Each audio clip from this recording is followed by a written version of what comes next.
दुष्काल पड़ो सत्य घटना है। हमारे पूज्य स्वर्गस्थ पिताजी कथा हमें कहा करते थे। चाचा जी मेरे मेरे बाबूजी, एक गांव में दुष्काल हुआ, अकाल हो गया, दुष्काल पड़ो। हमें नाना नाना था तेरे मारा बापूजी आ वार्ता हमने करता। दुष्काल पड़ो, गाम लोग हिजरत 1 वर्ष 2 वर्ष 3 वर्ष लोग हिजरत करी जाए। एवां जैनना मुनिओ ए गाम में आव्या। ये सत्य घटना है। जैन मुनिओ आवे गाम लोगों ने कीधु तमारे के जवानी जरूर नहीं, तमारा माटे भोजन पानी की व्यवस्था अमे करशुं। पानी की व्यवस्था करी, भोजन की व्यवस्था करी, शरत ए राखी तमारे बधाए सत्संग सांभळवा माटे आवो। एटले रोज सांजे आ लोग सत्संग श्रवण करवा माटे अनुकूलता प्रमाणे जाए। आવું लगभग 6 महीना सुधी चाल्યું। त्यारे राजाशाही हती, रजवाड़ा हता।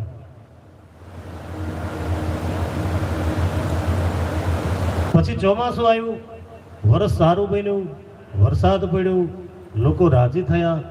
જૈન મુનિ પછી ત્યાંથી જતા હતા।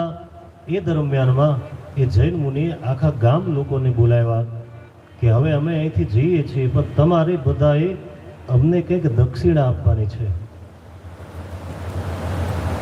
દક્ષિણા વગર તો સત્સંગ થાય નહીં।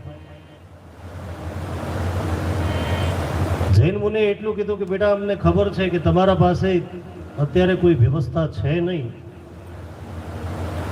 પણ તમારે તમારા જીવનમાં કોઈક નાના મોટા દુર્ગુણો હોય तो ये तमारे मने वचन आपवानुं छे कि आ दुर्गुणों में छोड़ी देशुं।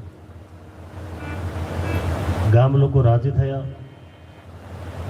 कोई कहे कि आज थी हूँ बीड़ी नहीं पीऊँ, कोई कहे हूँ सिगारेट नहीं पीऊँ, कोई कहे कि हूँ शराब पान नहीं करूँ, कोई कहे कि हूँ जुगार नहीं रमूँ, कोई कहे कि हूँ व्यभिचार नहीं करूँ, कोई कहे कि हूँ मारी तारी नहीं करूँ, कोई कहे कि हूँ लोकोना घर सळगावानुं काम करतो बंद थई जईश।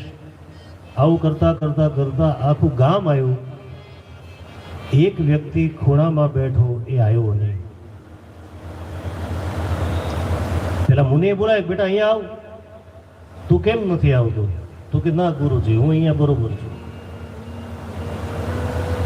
बोले आव तो खरो, तारे वचन आपवुं पड़शे कंईक दक्षिणामां।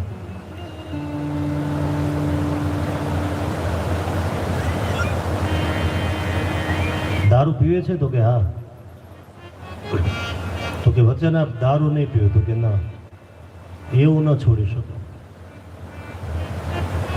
जुगार रमे छे? हाँ। वचन आप जुगार? तो के ना गुरुजी ए न छोड़ी शको। चोरी करे छे? हाँ। बोले वचन आप चोरी नहीं करो? तो के गुरुजी मारो तो ये धंधो छे, ए हूँ वचन न आपू। જેટલું જેટલું ગુરુજીએ કીધું બધી ના પાડી કે ના આ ન છોડી શકું, આ ન છોડી શકું, આ ન છોડી શકું। એમ કરતા કરતા ગુરુજીએ કીધું કે કામ કરશું। બોલે એક વચન આપ કે જીવનમાં ખોટું નહીં બોલતો? તો કે હા ગુરુજી એ આપ્યું, મારા જીવનમાં હવે હું ખોટું બોલીશ નહીં। વચન લઈને ઘરે ગયો। 2-3 દિવસ થયા। घर में पैसा खूट्या, काम चोरी करवानुं हतुं। रातना 12:30-1 वागे चोरी करवा माटे निकळ्यो। रस्ता में सिपाहीओ मळ्या राजाना। ओय अहीं आव। शुं नाम तारुं? तो के फलाणुं ठिकाणुं। ओके। क्यां जाय छे? चोरी करवा। कोने त्या चोरी करवा जाए छे? बोले राजाना घरे। गुरुजीए साचुं ज बोलवानुं कीधुं तुं એટલે ખોટું તો બોલતો જ નથી। તો કે ખરેખર? તો કે હા ખરેખર, મારું નામ હા, મારું ગામ હા, હું ચોરી કરવા માટે રાજાને ત્યાં જાઉં છું। પહેલા એ ડાયરીમાં લખી લીધું, મગજમાં ગોખી રાખ્યું અને કીધું કે આ તો ગાંડો હશે, જવા દો જવા દો। પહેલાને જવા દીધો। ચોર ચોરી કરવા માટે ગયો। રાજાના ખજાનામાં જોયું 10 કિલો જેટલું સોનું પડેલું. કેટલું? સોનાની ઈંટો જેવું 10. આને વિચાર કર્યો કે મારી રિક્વાયરમેન્ટ તો ખાલી 2 જ ઈંટની 2 કિલોની છે, મારે 10 કિલો શું કરવું? એટલે 8 કિલો સોનું રહેવા દીધું, 2 કિલો પોતાની સાથે લીધું, ઘરે આવ્યો. Get notified when hotel prices drop so you can book at the best price. Download and save now. Trading में कुछ नया ट्राई करना है? क्यों ना ग्रो पर कमोडिटी ट्रेडिंग ट्राई करें। यहाँ कमोडिटी ट्रेडिंग से रिलेटेड સૂઈ ગયો. સવાર થયો, પ્રધાનને ખબર પડી ચોરી થઈ. દોડતો દોડતો આવ્યો, જોયું ખજાનામાં. એને ખબર હતી કે 10 કિલો સોનું હતું. તિજોરીમાં જોયું 8 જ કિલો. વિચાર કર્યો ચોર મૂર્ખો લાગે છે, માણસે 10 લઈ જવું જોઈએ ને. એટલે પ્રધાન હોશિયાર હતો, એટલે 8 કિલો સોનું પોતે ચોરીને પોતાના ઘરે મૂકી દીધું. અને 9 વાગે ગામમાં ઢીંડોરો પીટાયો કે ચોરી થઈ રાજાના ઘરે, ચોરી થઈ. બધા આવ્યા, 10 કિલો સોનું ચોરાઈ ગયું, 10 કિલો સોનું ચોરાઈ ગયું.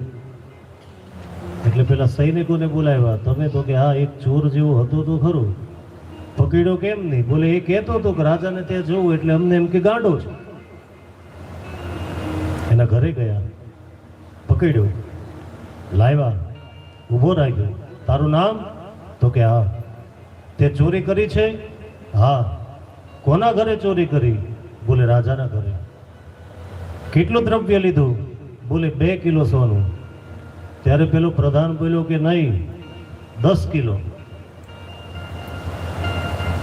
ચોર કે સાહેબ મેં 2 જ કિલો ચોર્યો છે, 8 કિલો એમાં જ હતું. સાચું બોલે છે? હા. ચાલો મારા ઘરે. શું કીધું? એમના ઘરે ગયા, 2 કિલો સોનું મૂકેલું હતું તે લાવ્યા. પેલાને રાજાને આપ્યું.